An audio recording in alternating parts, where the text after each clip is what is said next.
What's going on, ladies and gentlemen? Today we have, two great people, on the screen. It's our brother Tim and sister Shavon.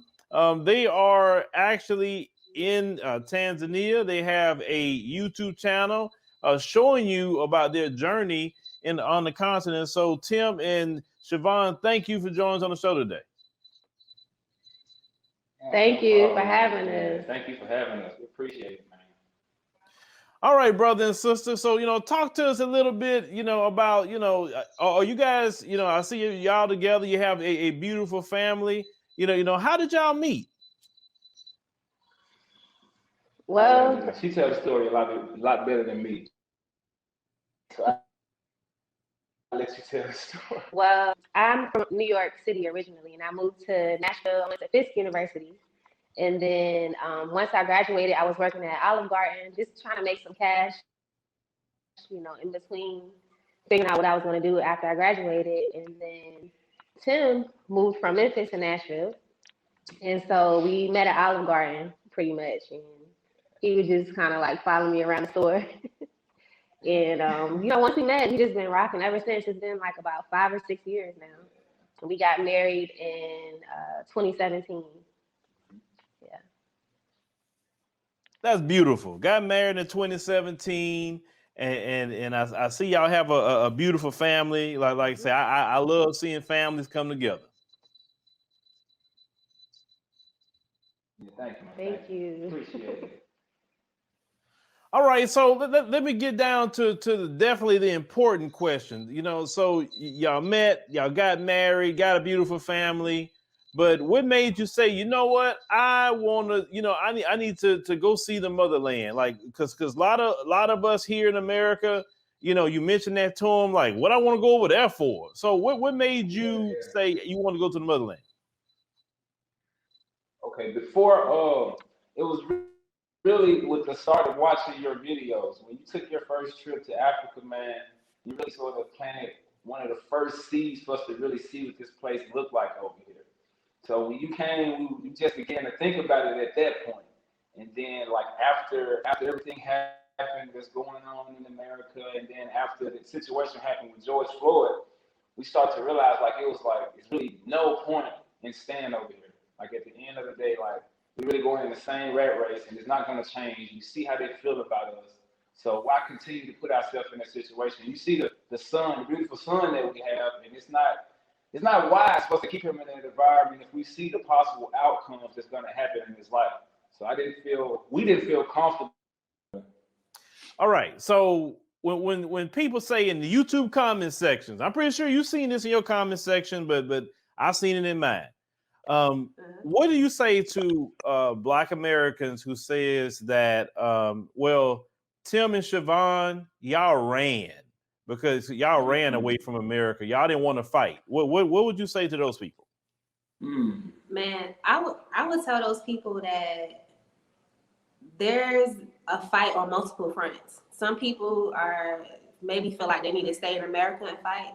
And some of us, such as ourselves, we feel like our fight is more so economically. We feel like if we withdraw from the system and hit them in their pockets, we take away our labor, we take away our money, we just take away our just being there, our presence, that we can fight better over here than we could fight if we were still in America. Because anything we try to build in America, they come and they take it from us. Every time. So to us, it felt like it would be counterproductive to try to build generational wealth and to lay a solid foundation for our son when we know that America is going down at any given point in time at this point. So. Correct. Okay. So another question that some of them would say, and you can answer this because you're there. Well, why are you trying to leave here when immigrants are trying to, beat down the door to get into America? What is your response to those people?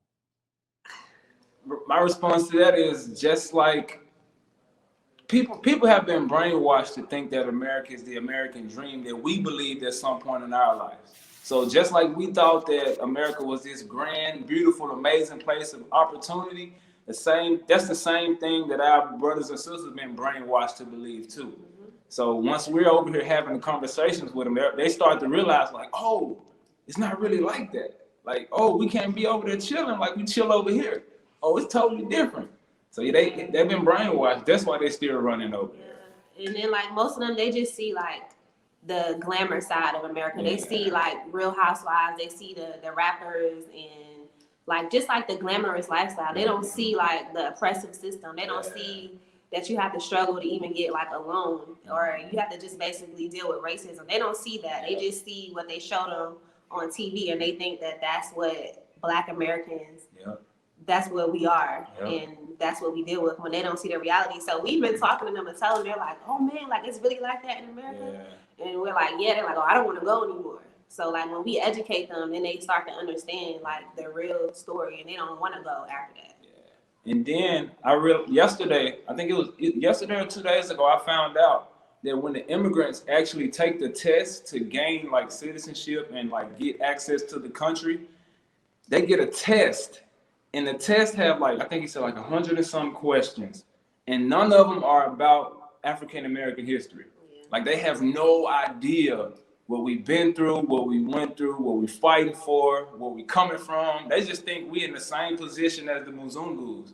So they don't even really know what we've been through and understand the severity of why we still in the situation that we're in. So now, what some of them don't know that's here, and the advantage of you coming from here with your U.S. dollar and you're in Tanzania, could you speak on about how your U.S. dollar has stretched out more being in Tanzania than it would have been here in the U.S.? Oh man, like the U.S. dollar goes so far here, and I always tell people, like, get in on this while you still can, because like at some point in time the dollar is going to collapse and it may not hold as much weight. But right now, one USD is equal to roughly 2,200 Tanzanian shillings. So I mean, the stuff is very, very inexpensive here. Like you can get a nice 6-bedroom, 7-bedroom house for like $200, $300 a month. That's unheard of in America. You can, if you have a business, you can rent out a business for like even half the price of what you would pay in America. You can buy land for as little as like $300 to $800. So I tell people, like, if you want to build generational wealth and you have a pioneer spirit, to come now while the U.S. dollar is still like the exchange rate is so big right now. Now, did y'all ever get set up? You guys have a Tanzanian bank account and all that now? Yep, we do. Yeah, awesome. Like our business, the only well, of course, we registered in the U.S., but we also registered in Kenya, so really right next door. And for us, we have 2 employees in Kenya, and we want to really invest there. Now, I saw recently that Kenya and Tanzania are starting to work together on some things. Have you heard about that recently? Yeah, we did actually. Yeah, the East African Union, and I believe the Congo actually just joined them too. So it's like Rwanda, Ethiopia, Kenya, Tanzania is like we all coming together, and we're better united and breaking down those colonial borders that are artificial. Yeah. So I'm just so excited for what's going on, especially like in East Africa. It's really developing. Right. So let me ask you another question. How did your family respond? When y'all say, "Look, we're gonna take the kids, we going to Tanzania." Like, how did your family respond? Man, of course, like most families, they had a lot of bad things to say. Like my aunt, like the week before a few days before, we actually went to Rwanda first. So a few days before we took flight to go to Rwanda, she tried to bring up the genocide and like try to put that in our face again and make us like start thinking about that. And we had a few family members who were trying to talk us out of it at some point. But once they saw how serious we were and saw that we weren't like looking back, period, they began to respect it and really like send us on our way with love. But it took we had to stand through a lot of the backlash that y'all crazy. Oh, y'all going to live in huts? Like, oh, they got houses out there? Like it was a whole bunch of foolishness, man. Yeah, and same here. Like, I would say, like, for the most part, my family was kind of like the same way. They felt like I was running I didn't know what I was getting myself into. How do I know if it's safe?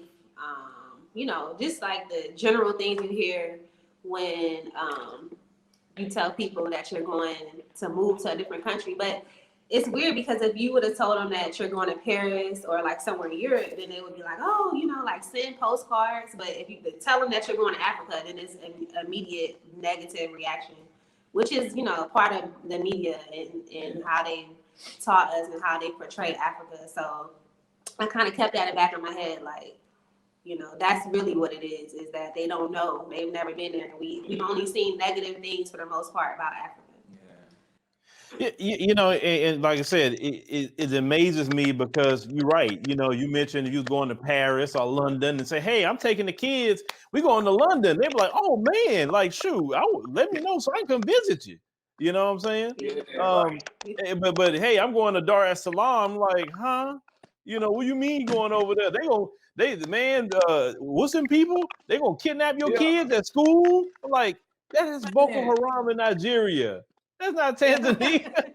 You know, they'll say stuff like that to you, like, and they say, well, are you gonna be safe? Do you know we live in America? We're not safe as Black people. Man. It's just amazing to me. It's amazing to me. It's so amazing to me how we are so trained to fear each other, to hate each other, but we love, because I tell people this, Black America, they love Mzungu. They love them. Listen, they love them. It don't matter what they do to them, how they lie, how they cheat, how they steal, how they ostracize Black folk. We will still want to be with them as a collective, no matter what. You know what I'm saying? Like, if it wasn't for COVID, I don't think you wouldn't have as many Black folks homeschooling now. Because actually, I mean, you know, COVID was bad. COVID's actually been a blessing for Black people.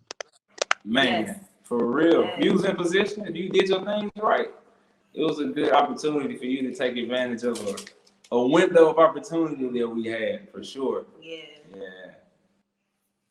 yes, sir. Yes, sir. And, you know, now, you know, ever since George Floyd, you know, I had another sister that I interviewed that she moved from here to Costa Rica.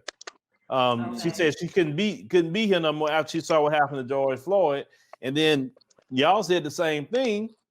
That, hey, you know, what happened to George Floyd? Now, do you have more and more people, since you run a YouTube channel, coming in and saying, hey, you know, a brother and sister, like I said, how can I be down? Have you been hearing people tell you that? Phil. Yeah. Man. And especially like dealing with the spiritual side of it, because in addition to George Floyd, like I also had a dream, like right before we left, where I heard like the Most High say, pave the way, and I was in Africa. So, you know, we had always thought that we would come to Africa, but not now. Like in the future, like retirement probably age. So, yeah, like on our YouTube channel, people reach out to us all the time. They're like, how did you do it? Like, how much money do I need? How do I get my visas? To the point where we started offering consultations because people just have so many questions. And, you know, we want to be able to spend like one-on-one time with people. But yeah, there's so many people that are leaving America, and not even just America, the diaspora as a whole, UK, everywhere. Caribbean, and they're coming over here to Tanzania, Rwanda, Kenya. And so, I mean, the exodus is underway. Yeah, we get, man, probably, I would say hundreds of emails since we started doing this. We haven't hit the thousands yet. We've received hundreds of emails and calls with people asking questions, just wanting to get the rundown. Like, please just give me some information. Well, I hope y'all have put that consultation package together so people can pay for your time, because you know that's research, that's on the ground things, and you know we do need to pay for the time, because you know when it comes to them Mzungus, we'll pay for theirs. You know, if we have any other information, because you know sometimes our people, you know, with Black folks, sometimes we don't want to pay each other. You know, but then other groups, we have no problem paying their consultation fees or deposits or whatever else. Now let's talk about your kids. Talk about the kids. How old is your kids? We have two right now, but one is still in the oven. We have she's pregnant at the moment. Awesome. I love it. I'm saying that. Oh, you love it. Yeah, thank you, bro. Thank you. Our other son is 2 years old. He just turned 2 2 days ago. Yeah. He just turned 2 days ago. We celebrated his first birthday on the continent. Yeah. So he's a very active, free young man. He's and he knows Swahili. Yeah, he knows Swahili. He's really grown up in the culture, like the way that we were supposed to grow up. He's free, he's happy, no one's bothering him, pedophiles aren't on the streets looking to snatch him up. So I mean, it's really a beautiful thing here. He even has a nanny. So like, in America we would never be able to afford a nanny. Childcare is so expensive, but he has a nanny here. And so yeah, it's been great having kids in Africa. Yeah, so you mentioned Kiswahili. So did you hire a tutor to come in, or are you learning through the nanny? Yeah, he's basically learning through the nanny. But my wife and I, we need a tutor. We still talk to the locals and we still converse with them, but to hit it home, we still needed a tutor. But our son, man, he's picking it up like it's nothing. Yeah. Every other day we come home, it's a new set of words that he's speaking to us or the neighbors.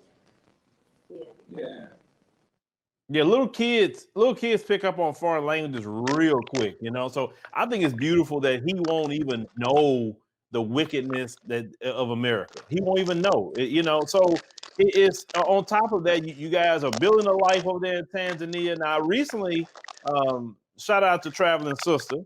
She recently had talked about immigration and things like that. How is that working? Because I heard there's a big influx of Black Americans that came over, and because normally they go to Ghana, but now they go into Tanzania, and there's been some chatter about that because they're not used to seeing that. How is that working out?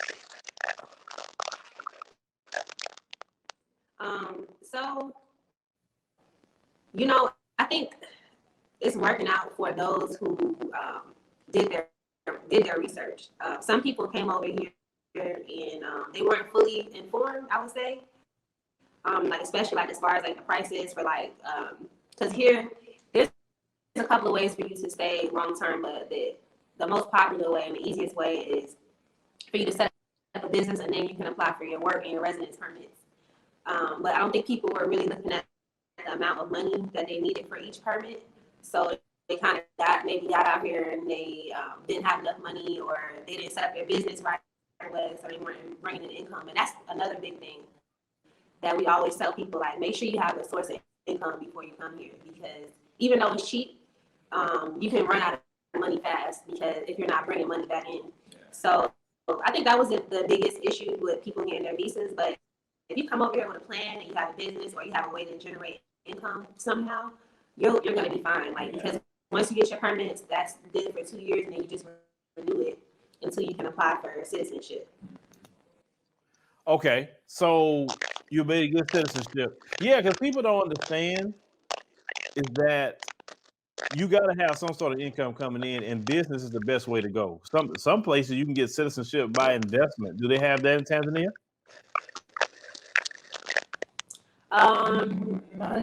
No, that's not an option yet. Because Tanzania, I think it's one of the only countries where you can't have dual citizenship. So you have to renounce. As it stands now, you have to renounce your U.S. citizenship if you want to take citizenship, and that only allows after you're here 7 to 10 years.